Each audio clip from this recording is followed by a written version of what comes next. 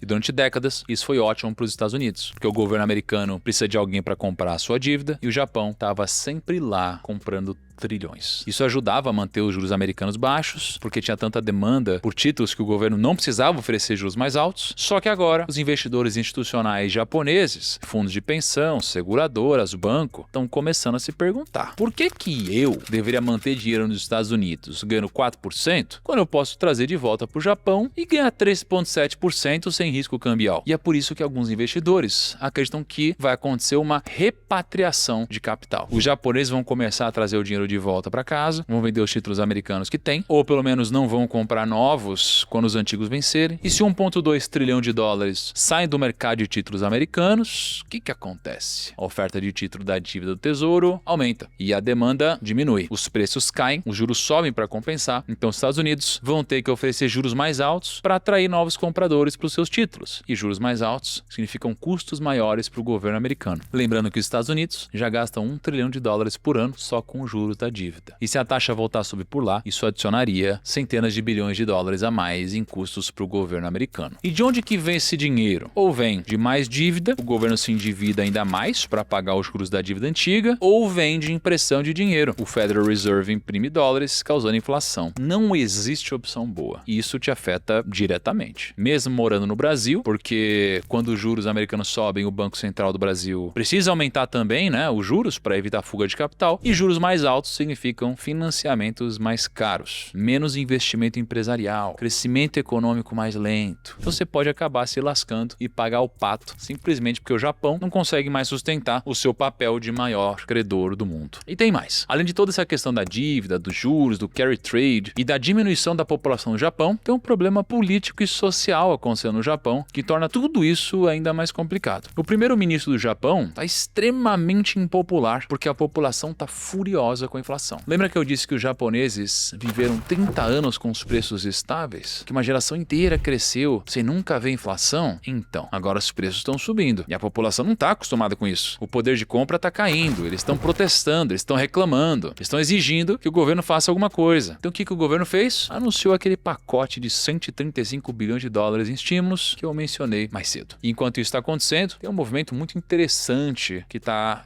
rolando no mercado japonês. A Metaplanet, que é uma empresa japonesa e é listada na bolsa, decidiu colocar uma parte das reservas dela em Bitcoin. E as ações da empresa explodiram. Por quê? Porque os investidores japoneses estão vendo isso como uma forma de proteção. Um hedge contra a desvalorização do iene e contra a inflação. E se você não confia mais no governo, se você não confia mais no Banco Central, se você acha a situação no Japão que vai continuar realmente piorando e que o iene vai perder valor e a inflação vai continuar subindo, o que você faz? Você coloca o seu dinheiro em alguma coisa que o governo não pode controlar, que não pode ser impresso, que não pode ser manipulado. E para muitos investidores japoneses e não japoneses, isso significa Bitcoin. Eu não estou dizendo que todo mundo no Japão está comprando Bitcoin, longe disso, mas a adoção do Bitcoin no Japão está aumentando. Isso mostra que tem uma perda de confiança no sistema financeiro tradicional. E essa perda de confiança é perigosa, porque confiança é tudo nos dias de hoje. Se as pessoas param de acreditar que o governo consegue gerenciar a economia, que a moeda vai manter o seu valor, que a dívida vai ser paga, aí você tem os ingredientes perfeitos para um colapso. Agora, vamos conectar todos os pontos dessa história. O Japão tem uma dívida de 260% do PIB, a maior do mundo, inclusive são os maiores detentores da dívida americana. A demografia está piorando rapidamente, são cada vez menos trabalhadores e mais aposentados, é o país mais velho do mundo. Desde o conflito da Rússia e Ucrânia, a inflação está subindo e é a maior em 30 anos. O Banco do Japão precisa subir os juros para combater a inflação, mas isso aumenta o custo da dívida, que é gigantesca. O carry trade com trilhões de dólares está começando a desmoronar. Os investidores institucionais japoneses estão pensando em repatriar capital, vendendo títulos americanos. Isso pode complicar e muito a vida do Banco Central dos Estados Unidos. Essa repatriação de capital pode causar um aumento da taxa de juros de vários países do mundo, inclusive do Brasil. O governo está fazendo gastos populistas financiados com dívida e o mercado não está gostando. E a confiança está começando aos poucos a rachar. Empresas e pessoas estão adotando cada vez mais o Bitcoin para fugir desse sistema. E o pior é que cada um desses elementos alimenta os outros, criando um ciclo vicioso. Acaba sendo um efeito dominó. E cada peça que cai empurra a próxima. E bom, se você está preocupado com tudo que você viu nesse vídeo, se você quer proteger o seu patrimônio desses riscos globais, se você quer ter certeza de que você está posicionado corretamente para uma possível crise que pode acontecer com o Japão e que pode impactar o mundo como um todo, então você pode clicar no link da descrição ou escanear o QR Code na tela que um consultor de investimentos do meu time, aqui da Portfel, vai entrar em contato com você. Para quem não sabe, a Portfel é a consultoria de investimentos do Grupo Primo. É a consultoria que mais cresce no Brasil e se fizer sentido para você, um consultor da Portfel vai montar um plano personalizado para te ajudar a investir no meio de todo esse caos. E agora, voltando aqui ao nosso assunto, tem uma pergunta que eu sei que está martelando na sua cabeça. Tiago, quando isso vai acontecer? Quando o Japão vai colapsar? É semana que vem? É o mês que vem? Ou é o ano que vem? E a resposta honesta é que eu não sei. Ninguém sabe. O Japão está nessa situação há 30 anos e pode continuar por mais 5, 10, quem sabe 20 anos. Ou pode colapsar amanhã. Ninguém tem bola de cristal, mas o que eu posso te dizer é que os sinais de alerta estão todos acesos. E essa não é a primeira vez que um país se mete numa confusão dessas. A história está cheia de exemplos de países que acumularam dívidas gigantescas e não conseguiram pagar. A Grécia em 2010, a Argentina múltiplas vezes, a Rússia em 1998, o México nos anos 80. E sabe que todos esses casos têm em comum? Quando a crise finalmente veio, ela veio rápido. Muito mais rápido do que as pessoas esperavam. Olha no caso da Grécia. Na raiz da crise grega está uma dívida de aproximadamente 320 bilhões de euros que o país simplesmente não tinha condições de pagar. E como eles chegaram nessa situação? Simples. Durante muitos anos, o país gastou bem mais do que arrecadava e financiava os gastos através de empréstimos. Algo muito parecido com o Japão, que é o que ele está vivendo hoje. O gasto público do governo grego começou a subir muito mais do que em outros países da zona do euro. Ninguém mais queria emprestar dinheiro para a Grécia e quem topava só com juros altíssimos, como se estivesse emprestando para um país à beira do calote, acabava provando esse ponto. E a confiança evaporou em semanas. Até que um dia, sem aviso prévio, os investidores entraram em pânico. Em questão de semanas, a Grécia passou uma crise devastadora. A taxa de juros da dívida disparou de 5% para mais de 30%. O desemprego passou de 20%, chegou em mais de 25%. O PIB caiu 30% em 5 anos e as pessoas sacavam dinheiro dos bancos com medo de calote. Aí teve protesto, teve caos e a Bolsa de Atenas derreteu. Perdeu mais de 80% de valor de mercado em meses. Foi uma sangria completa. A Grécia precisou de um resgate de emergência de 110 bilhões de euros da União Europeia e do FMI. Foi o primeiro país desenvolvido a implodir financeiramente na zona do euro. A Argentina também passou por algo parecido várias vezes. O caso mais emblemático foi em 2001. A Argentina deu o maior calote soberano da história até então. Foram 100 bilhões de dólares em dívida que não foram pagos. O país entrou em colapso. O peso argentino perdeu completamente o valor. As reservas internacionais evaporaram. Teve saque dos bancos, congelamento de depósitos, protestos, 5 presidentes diferentes em menos de um mês. E depois disso, a confiança nunca mais foi a mesma. Mesmo com várias reestruturações, a Argentina voltou a dar calote em 2014 e de novo em 2020. E até hoje os nossos irmãos têm alguns problemas de inflação, fuga de capital, dólar paralelo. Tudo por causa de uma dívida que fugiu do controle. E detalhe, a dívida da Grécia, no pico da crise, era de 190% do PIB. O Japão hoje está com 260% da dívida em relação ao PIB. Durante anos, décadas na verdade, todo mundo tem dito que a dívida japonesa é insustentável. Mas o país continua funcionando como se nada tivesse acontecendo. Até que um dia pode não continuar mais. E quando isso acontecer, vai ser rápido. E vai pegar muita gente de surpresa. Agora, tem uma diferença entre o Japão e países como Grécia ou Argentina. O Japão, ele é muito maior. E muito mais importante para o sistema financeiro global. A Grécia tem uma economia de 200 bilhões de dólares. A Argentina, de 600. O Japão tem uma de 4,2 trilhões de dólares. É 20 vezes maior que a Grécia. Então, quando a Grécia entrou em crise, a Europa sentiu. Mas o resto do mundo ficou relativamente imune. Se o Japão entrar em crise, o mundo inteiro vai sentir. E forte. Porque, como eu disse, o Japão é o maior detentor da dívida americana, é o terceiro maior parceiro comercial dos Estados Unidos. Então, se o Japão cair, leva o mundo todo junto. E tem mais um elemento que torna a situação do Japão particularmente mais perigosa. Ao contrário da Grécia ou da Argentina, o Japão não pode simplesmente desvalorizar a moeda e dar calote na dívida externa. Por quê? Porque 90% da dívida japonesa é doméstica. É devida aos próprios japoneses. Então, se o governo der calote, quem perde são os fundos de pensão japoneses, são os aposentados japoneses, são os bancos japoneses. E seria devastador para a própria população. E nenhum governo sobreviveria a isso. Então, o que resta? Olha, é difícil imaginar em uma saída para toda essa situação. Se existisse uma solução perfeita, provavelmente alguém já estaria implantando agora mesmo no Japão. E o que provavelmente vai acontecer é simples. O Banco do Japão vai imprimir mais dinheiro, vai comprar a dívida do governo. Isso evita um calote no papel, mas tem um preço, a inflação. Quanto mais ienes são criados, menos cada iene vale. O iene perde força, os preços sobem, a população fica mais pobre. É quase como se fosse um calote disfarçado. O governo vai pagar a dívida, mas quem vai perder é o povo com a inflação. E essas são as opções que restam acertam quando você está numa armadilha de dívida dessa magnitude. Isso é exatamente o que alguns analistas estão prevendo que vai acontecer. Alguns investidores acreditam que a gente vai chegar a um ponto onde países muito endividados, não só o Japão, mas Estados Unidos e outros, vão ser forçados a canalizar a poupança nacional para financiar o governo. Em português, claro, é quase como se fosse um confisco. Você não tira o dinheiro das pessoas, mas você força elas a emprestar dinheiro para o governo a taxas abaixo do mercado. E quem perde? Todo mundo que tem dinheiro guardado. Porque os seus investimentos vão render menos do que poderiam render e acaba sendo uma transferência silenciosa de riqueza dos poupadores para o governo. E o pior é que a maioria das pessoas nem vai perceber que está acontecendo, porque é feito através de regulamentações técnicas e mudanças nas regras que a maioria das pessoas não entende simplesmente por ignorância. Mas o resultado final é o mesmo. Você fica mais pobre e o governo consegue se financiar. E agora, depois de tudo isso que eu te contei, eu quero que você entenda uma coisa muito importante. Esse não é apenas um problema do Japão. O Japão é apenas o mais avançado nesse ciclo, mas outros países estão no mesmo caminho. Os Estados Unidos tem uma dívida de 38 trilhões de dólares e crescendo. A dívida do Brasil está aumentando. A Europa tem dívidas enormes e um crescimento anêmico. E até mesmo a dívida da China dobrou de tamanho na última década. O mundo inteiro está numa trajetória de dívida insustentável. E em algum momento, essa conta vai ter que ser paga. A questão não é se, é quando. E quando chegar, os que estiverem preparados vão conseguir não apenas proteger o patrimônio, mas talvez até aproveitar as oportunidades que surgem da crise. Turma, esse provavelmente foi um dos vídeos mais importantes e complexos que eu já fiz pro canal. Eu espero que você tenha absorvido tudo, ou pelo menos uma parte das coisas que eu falei até aqui. Compartilhe esse vídeo com quem você acha que precisa assistir o conteúdo e se inscreve no canal para acompanhar mais vídeos como esse. Um grande abraço, até o próximo vídeo e tchau.